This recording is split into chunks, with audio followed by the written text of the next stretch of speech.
Ever notice this small chamber connected to your motorcycle's throttle body hose? Most riders think it's just another hose, but it actually has an important job. This is an air reserve chamber, also called an air resonator.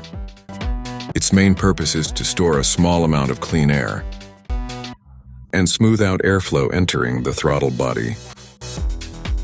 When you suddenly open the throttle, this chamber helps deliver stable airflow, improving throttle response and reducing intake air pulsation.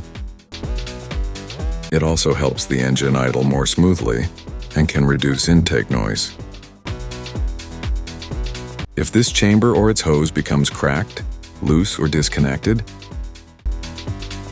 your bike may experience rough idling, unstable RPM, poor acceleration, or even a check engine light on some fuel-injected motorcycles. So don't ignore this small part. It plays a bigger role than most riders realize. Follow MotoFixerPro for more professional motorcycle repair tips.